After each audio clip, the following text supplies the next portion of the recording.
What's up, everybody? We are back for another episode of AEC All-Stars. Today we're at Sherman Associates downtown. It's their new space, and we've got Chris Sherman here today. He's going to tell us more about what all went into the project. Let's head inside.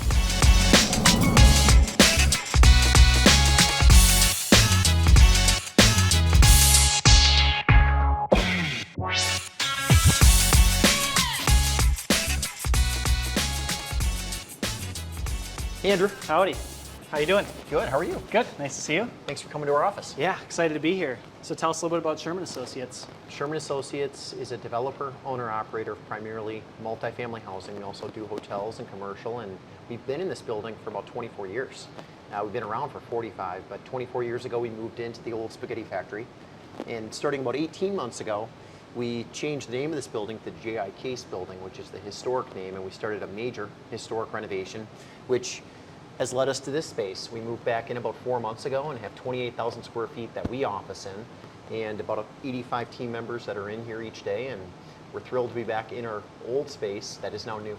Here we are in our lobby. One of the great things I love about as you walk into the lobby is you get a little sense of our past, which is some of the awards we've received along the wall over there. You walk into a warm fireplace, some seating where we can have, whether it's a financing partner or a development partner or a vendor or whoever it may be, can weigh in here while one of our team members comes up. They can grab a coffee. We have coffee on this main level up here. Downstairs is our kitchen where team members go for lunch. So you have to flow between the two floors, which I love too, to get coffee or get lunch. But through this main lobby is kind of your entry point into the energy of our new office, which leads you over here where we've got some tables and some history of the building. One of the tables is a historic door that's 130 years old. So this is an original door from the basement that was brought upstairs and now is used as a table by our team members, and we really try to tie in a lot of the history. So with that intro space, I've noticed this, there's no receptionist. So talk us through like kind of this trend that we're seeing with office spaces and not having somebody to greet you. Absolutely. So at the front door, we've got a call-in system, butterfly system, where our partners that come through can call in through the system. Around the corner, we do have team members in admin that are able to come out there, but often they may just be calling up me or calling up another team member. Hey, I'm here. Can you come up and grab me? It's really helping us provide a more streamlined experience, not just for our team, but for the people coming through the office. So this is our coffee space where team members can come in the morning or afternoon. We love Starbucks. We have 4 Starbucks stores that we're licensees of. So as a result, we have Starbucks in our office too. This is the spot you come to get your morning energy. The wall right here, as you can see, says "You energize us." And we want our team members coming in to start the day and able to enjoy a cup of coffee. And we also have this other machine here too. So it's nice to be able to come up here in the morning, in the afternoon to meet with some of the team members. Ends up being a big spot where people are able to congregate. This wall here really represents the history of the company. My father, George, was a biochem major at the University of Minnesota. So you can see the heartbeat. Medical sales device salesman coming out of college in his early to mid-20s. He ended up identifying real estate as a place he wanted to invest some of the money he'd earned in medical device sales. The company started off with duplexes, fourplexes, work in South Minneapolis, grew through the 80s, started taking on larger development opportunities through Minneapolis as you see the skyline form. A lot of the skyline we've been a part of, able to work on historic deals, new construction deals. The company's growing. So this wall really gives a message of the company's past. So lots of spaces to kind of bring people together. How do you do that in a more formal setting? What do the conference areas look like? Well, we have our 2 primary conference areas just around the corner back here. Coming in off the main lobby, when we do have external parties come in, we love having these 2 primary spots here. We have our boardroom that we're going to be heading into right now. Every single one of our conference spaces has a name, and the name ties in to the company. But this boardroom we call the Sue Favre War Room. Sue Favre was our president, general counsel. She really was a driving force for the company for almost 2 decades, bringing some of the most complex deals to a close over the course of the last 25 years. She passed away a few years ago. In this boardroom is really named after her and the work she did. She used to take over our boardrooms and call it the war room as we moved very complex deals to a close. Yep. And that really is what this room's about. We're doing complex work in partnership with our team, with external parties, and when we come in here, we mean to be efficient, we mean to be very proactive with moving projects forward.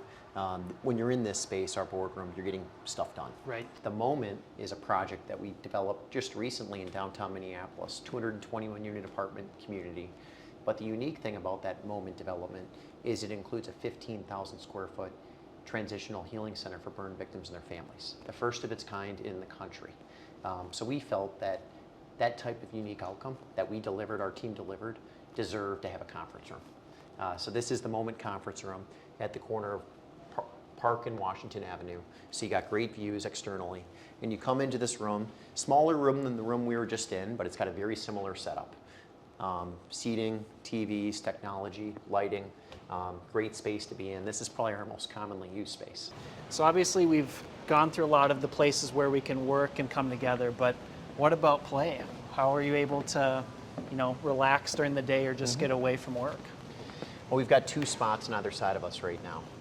One, which I think is a really neat area, is this old freight elevator shaft. This room includes a couple swings and a couple very unique chairs where our team members can come and relax for a few minutes, maybe take a call. This space is a space that exists all the way up and down the building on different floors, where this old freight elevator 120 years ago would take farming equipment up and down the building. And we decided this space made great sense for taking a minute for yourself. Prior to the renovation, moving back into our new space, this didn't exist.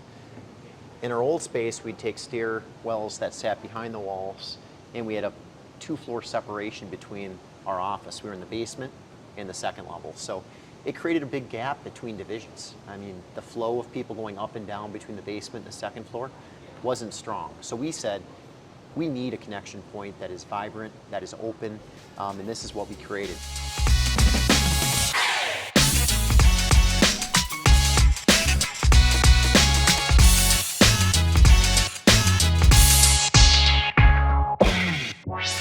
What is the square footage between this level and upstairs? So the square footage between the two levels is almost identical. Outside of this opening on the third level, which exists because of the stairwell, each level is about 14,000 square feet. 14,000 on this level, close to 14,000 on the third level, sorry. So we've got about 28,000 total. In this space right here, I love too. So this is another kind of wow space. You can see the stairwell going up. We have our kitchen over there. We have another one of the kind of key boards here. So you saw the design board upstairs that gave the imagery, gave the history of the company.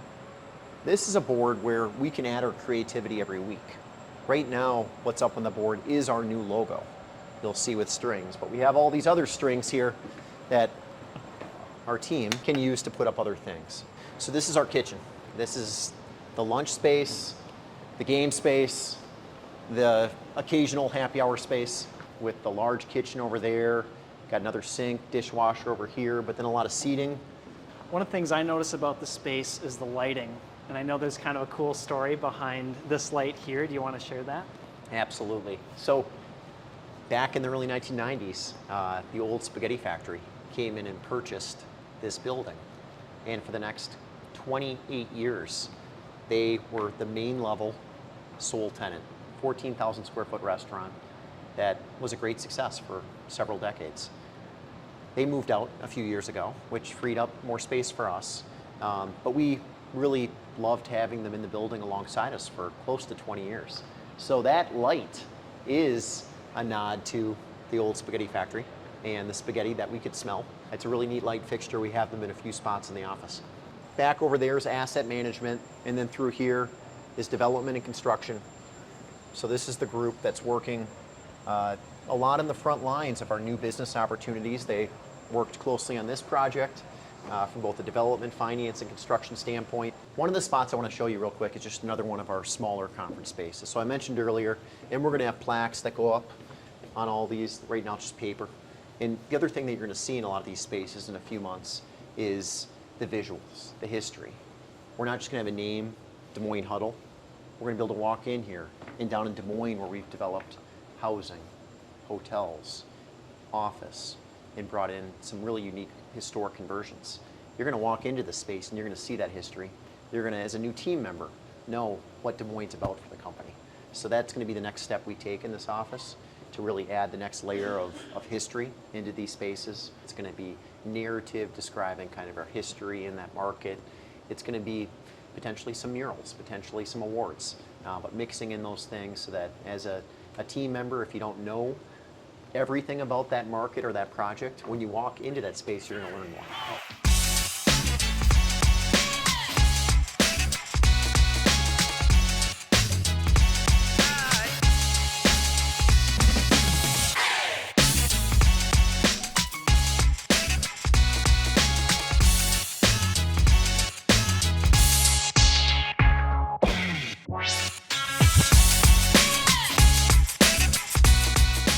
So we just got done touring the beautiful new space, but now we're going to jump into some questions. So Chris, first question, what really sparked the initial conversation to renovate the space? So starting about 4 years ago, we recognized that our space was getting outdated. We also recognized the potential to reposition the overall building for the long term, using historic tax credits and really aligning better with what was going on in the neighborhood. This neighborhood, the Mill District, has been going through a transformation the last 20 years. 20 years ago, it was largely surface parking that served the Metrodome. And over the last 20 years, it's become a neighborhood where there's a growing population that lives, a growing population that works. There's restaurants moving in, there's entertainment with the Guthrie Theater. That was certainly a big catalyst 17 years ago when the Guthrie opened. And we saw the opportunity to reposition the building, both for us, but also for the neighborhood. So what were some of the goals with the project? Well, the number one goal was to create a space that our team members could be energized in, would find greater productivity in, would find better collaboration within. We wanted the space to really deliver on those things, and it has. What were some of the key challenges in bringing the space back to life? Well, we did use historic tax credits, so we had to comply with the National Park Service and their standards, and that is something that we've grown accustomed to doing many historic deals over the last 25 years. So our design team worked closely with the construction team to make sure that everything we did met those standards. I think some of the opportunities we had was looking at the spaces we couldn't change a lot. Like what we're sitting in right now is the old freight elevator shaft. How are we going to integrate that space into the new office layout? You saw it above us. It's a room with swings. This is a fireside chat. So there are certain spaces in here we just weren't able to freely reshape. We had to work within the walls that we sit in, the historic walls, and then design around it. We want the office to be a magnet, not a mandate. We want people to want to be here, and we want them to be excited about coming into work each day to work with their division, work across all divisions, and have a level of excitement about being in a quality space. So it was a huge priority for us to create a space that our team members would be excited about coming to each day. So in terms of the space, we just got done touring. I'm sure you have a highlight or a favorite feature of yours. What would that actually be?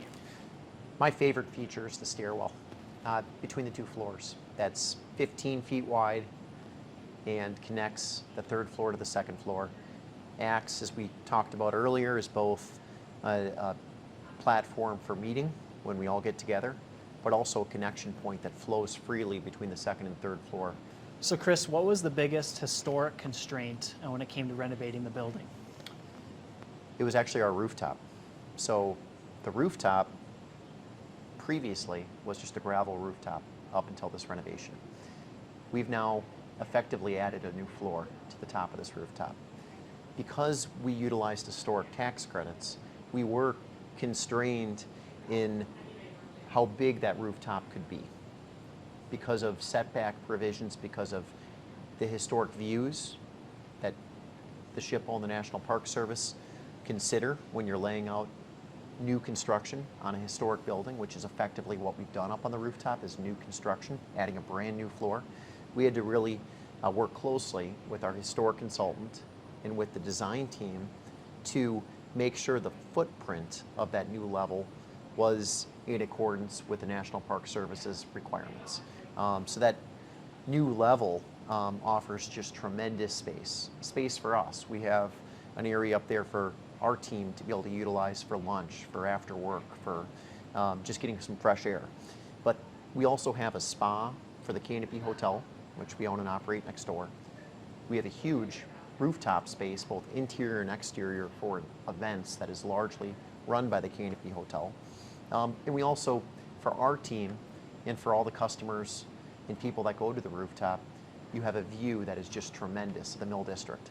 On the design team, we were fortunate to work with BDH and also Blumenthal's, and they both did just a tremendous job working closely with us, in particular on the design of our corporate office. Construction, Gardner Builders, they've been one of the top historic rehab contractors out there. They do a tremendous job on the new construction side too, but they really did an exceptional job working with us, working with the design team to deliver. And then lastly, so Sherman Associates has a mission of building communities, enriching neighborhoods, empowering people. Our platform is one of long-term ownership, long-term operations, long-term partnership. We are here to work closely with cities to tackle complex opportunities. Our goal is to primarily deliver housing, but alongside that do things outside of housing as well. We do a lot outside of housing. Housing is our core. And at the core of what we do, we want to deliver quality housing, quality operations for all incomes, all ages. So we're not just doing one thing, we're delivering housing for lower incomes, workforce incomes, even upper end incomes. We're delivering housing that's age restricted. We're delivering housing that serves families, larger families. We're not just doing 1 bedroom and 2 bedrooms, we're doing 3 bedroom and 4 bedrooms.